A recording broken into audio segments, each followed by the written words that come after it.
आज हम लोग सीखने जा रहे हैं टाइप्स ऑफ पॉलीमराइजेशन रिएक्शन।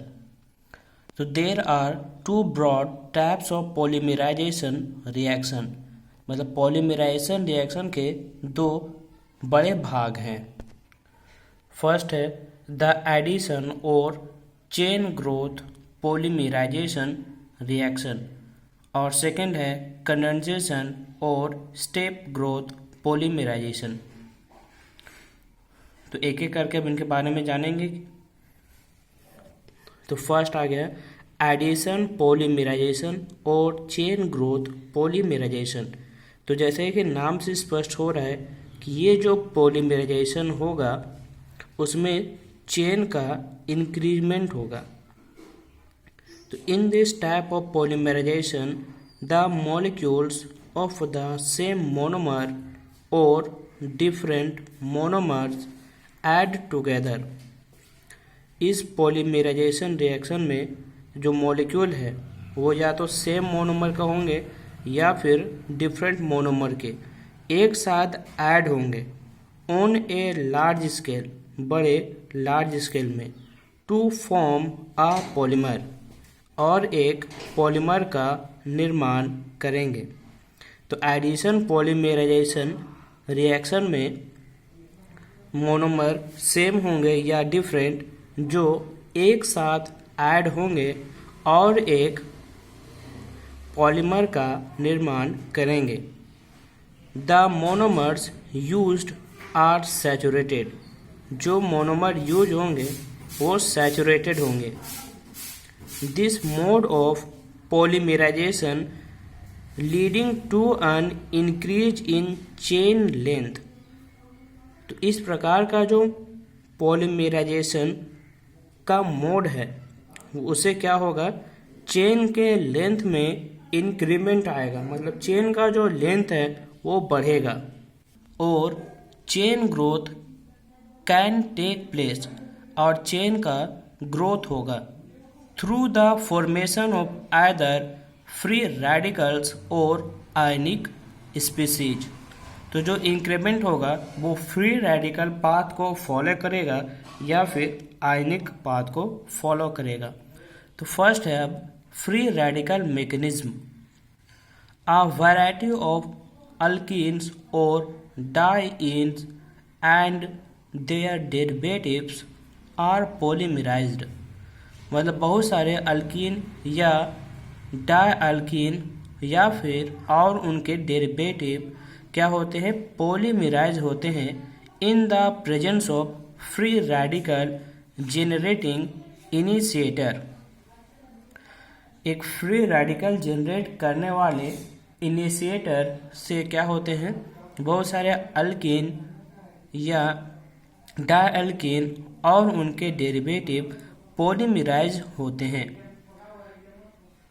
तो जो इनिशिएटर हैं वो है benzoyl peroxide, acetyl peroxide, tertiary butyl peroxide etc। Example है इनका polymerization of ethene to polythene. Ethene से पॉलीथीन का polymerization free radical mechanism pathways को फॉलो करता है। तो free radical mechanism consist of 3 step. तो जो फ्री रेडिकल मैकेनिज्म है वो 3 स्टेप को कंसिस्ट करता है। तो स्टेप उनके हैं, फर्स्ट चेन इनिशिएशन स्टेप। तो जैसे नाम से पता चल रहा है कि इस स्टेप में क्या होगा, चेन का इनिशिएशन होगा। तो इसमें दिखाया गया कि कैसे चेन का इनिशिएशन हो रहा है। तो इनिशिएटर यहाँ पे है बेंजोइल पेरोक्साइड। तो बेंजोइल पेरोक्साइड से क्या बन रहा है, फिनाइल रेडिकल। अब फिनाइल ये जो रेडिकल है वो इथीन के साथ रिएक्ट करके फिर से फ्री रेडिकल का जनरेशन कर रहा है। सेकेंड स्टेप है चेन प्रोपगेटिंग स्टेप। तो इस स्टेप में क्या होगा, चेन आगे बढ़ेगा। थर्ड है सेकेंड है चेन प्रोपगेटिंग स्टेप, मतलब इसमें चेन आगे बढ़ रहा है। और थर्ड है चेन टर्मिनेटिंग स्टेप, मतलब इस स्टेप में क्या हो जाएगा, चेन टर्मिनेट कर जाएगा। तो for termination of the long chain these free radicals can combine, तो चेन का टर्मिनेट करने के लिए फ्री रेडिकल क्या हो जाएंगे, कंबाइन होंगे in different ways to form polythene, different form में क्या हो जाएंगे, ऐड हो जाएंगे और चेन को टर्मिनेट कर देंगे। सेकेंड है preparation of some important addition polymers. तो ए नंबर है पॉलीथीन। तो there are two different types of polythene. First है लो डेंसिटी पॉलीथीन और सेकेंड हाई डेंसिटी पॉलीथीन। तो फर्स्ट लो डेंसिटी पॉलीथीन, तो it is obtained by the polymerization of ethene under high pressure. तो low density polythene का preparation कैसे होगा, polymerization कराना पड़ेगा इनका इथीन का high pressure of 100 to 200 atm at a temperature of 350 Kelvin to 570 Kelvin in the presence of traces of dioxygen or a peroxide initiator। तो pressure के साथ साथ टेम्परेचर भी हाई होगा 350 से 570 केल्विन और कुछ डाइऑक्सीजन भी प्रेजेंट रहेगा या फिर पेरोक्साइड इनिशिएटर। तो जो low density polythene is chemically inert, जो लो डेंसिटी पॉलीथीन है वो केमिकली इनर्ट है एंड टफ, और टफ भी है, but flexible and a poor conductor of electricity, और फ्लेक्सिबल है लेकिन इलेक्ट्रिसिटी का वह पुअर कंडक्टर है।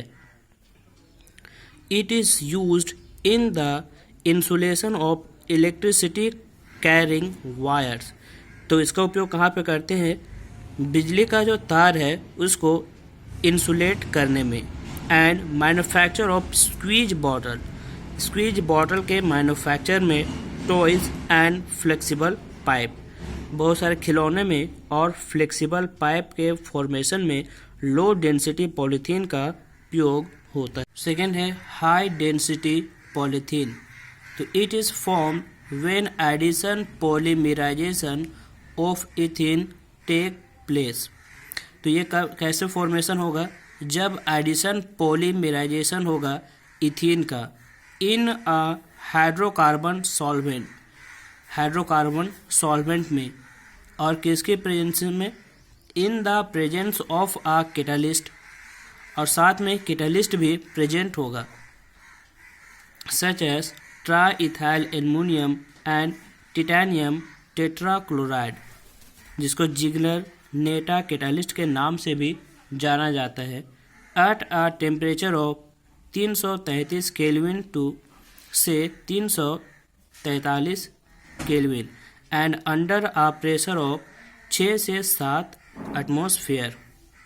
तो it is used for the manufacturing buckets, dustbin, bottle pipes etc। तो हाई डेंसिटी पॉलीथीन को बनाएंगे कैसे, एडिशन पॉलीमराइजेशन करना पड़ेगा इथीन का हाइड्रोकार्बन सॉल्वेंट के प्रेजेंस में, और साथ में कैटालिस्ट भी रहेगा, और क्या करना पड़ेगा, टेम्परेचर 333 से 343 केल्विन रखना पड़ेगा, प्रेशर 6 से 7 एटमॉस्फेयर रखना पड़ेगा। तो और इनका उपयोग कहाँ पे करेंगे, बकेट्स में बनाने में, डस्टबिन बनाने में, बॉटल बनाने में और पाइप बनाने में। पॉलीटेट्रा फ्लोरोइथीन, जिसको टेफ्लॉन के नाम से भी जाना जाता है। तो Teflon is manufactured by heating tetrafluoroethene with a free radical. तो टेफ्लॉन को कैसे मैन्युफैक्चर करेंगे, हीट करेंगे टेट्राफ्लोरोइथीन को फ्री रेडिकल के प्रेजेंस में और प्रेशर हाई रखना पड़ेगा। तो it is chemically inert and resistant to attack by corrosive reagent. ये केमिकली इनर्ट होगा कोरोसिव रीएजेंट से। तो it is used in making oil seal. तो टेफ्लॉन का उपयोग कहाँ पे करेंगे? ऑयल सील को बनाने में एंड घासकेट को बनाने में। And also used for non stick surface, और साथ में नॉन स्टिक जो सरफेस है उसको भी बनाने में इसका उपयोग करेंगे। तो टेफ्लॉन बनाने के लिए टेट्राफ्लोरोइथेन का पॉलीमराइजेशन कराना पड़ेगा कैटालिस्ट के प्रेजेंस में और प्रेशर हाई रखना पड़ेगा। और सी नंबर है पॉली एक्राइलोनाइट्राइल। तो the addition polymerisation of acrylonitrile in the presence of a peroxide catalyst leads to the formation of poly acrylonitrile. तो पॉली एक्राइलोनाइट्राइल को कैसे बनाएंगे? एडिशन पॉलीमराइजेशन कराएंगे एक्राइलोनाइट्राइल का पेरोक्साइड के प्रेजेंस में। तो poly acrylonitrile is used as a substitute for wool in making commercial fibre. Commercial fibre बनाने में ये सब्स्टिट्यूट के रूप में उपयोग होता है एज ऑर्लोन। तो कल हम लोग सीखेंगे अब कंडेंसेशन पॉलीमराइजेशन और स्टेप ग्रोथ पॉलीमराइजेशन के बारे में। तो चैनल को सब्सक्राइब करें और वीडियो को लाइक करें।